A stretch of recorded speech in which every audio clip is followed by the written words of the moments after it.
See, I'm going to take up a question which was asked in a competitive examination. This question is related to the field of genetics. And if you have basic idea about the different aspects of genetics, you would be able to solve such questions.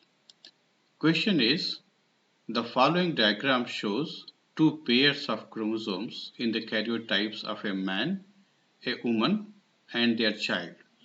So this one is karyotype of the man, that is father.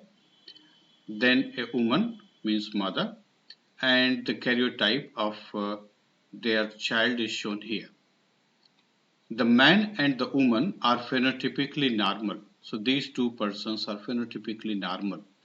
But the child suffers from a syndrome of abnormalities, means he has several problems, including poor motor control and severe mental impairment. What is the genetic basis of the child's abnormal phenotype? This is the first question. First question is that why this child is suffering from phenotypic problems, why this child is suffering from motor nerve control problems, and then problems related to some mental aspects. And the other question is the child hyperploid or hypoploid? Means whether the child is having extra set of genes. Hyperploid means hyperploidy will exist when some extra portion of the chromosome is there, or hypoploid whether he is deficient for certain genes for segment in one of his chromosomes. So these are two questions. Let me repeat the question. Question is, what is the genetic basis of child's abnormal phenotype? And is the child hyperploid or hypoploid for a segment in one of his chromosomes? So if you observe these chromosomes carefully, you find that this mother is having one chromosome longer, other one is shorter. So these two are actually homologous chromosomes. This is one pair of chromosome. Consider this to be a first chromosome, and we find that there is unequal size of the two chromosomes. And the other one, suppose this is another homologous chromosome, and they are also unequal in size. But in case of father, these two chromosomes are completely same in their size, and the other two chromosomes are also completely equal. So father is totally normal, because in case of father, the two chromosomes are having normal size and shapes, and the presence of all genes are there in case of father. But in case of mother, we find that a part of long chromosome, suppose this one is actually long chromosome, so its one part is shifted to another chromosome.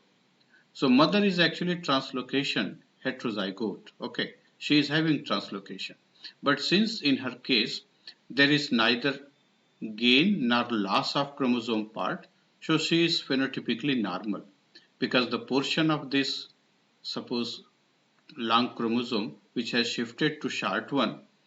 So in that situation we are observing that there is no loss of chromosome part. So mother is phenotypically normal, father is already normal. Now they have a child. If we observe the child's chromosome complement, different chromosomes, we find that this chromosome is normal, the first one. This is normal because it is exactly matching with the father's first chromosome. But the other one is short. And here these two chromosomes, the second chromosome you can consider, these look completely normal because they are matching with the father's chromosome as well as with this chromosome of the mother. So we can say with complete certainty that this child has received the short first chromosome from mother. Okay, so this chromosome has come from mother to this child. Then this long chromosome, it has come from father. So this is totally normal. And one chromosome from father, which is normal, has come to the child. Another normal chromosome from mother, it has also come to this child.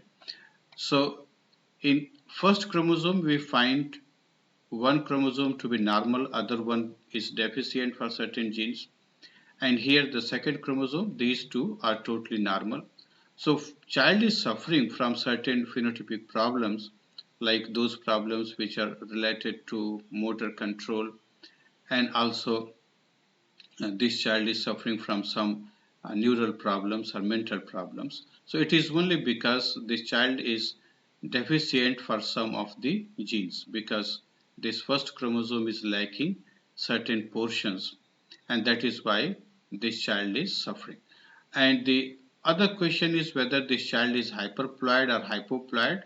So the answer will be the child is actually hypoploid, because he is having certain segments of chromosome missing. So the mother is translocation heterozygote, father is totally normal, but being translocation heterozygote, she is all right, because neither there is gain or loss of any chromosome segment, so she is totally normal. But the child is suffering from problems because of hypoploidy.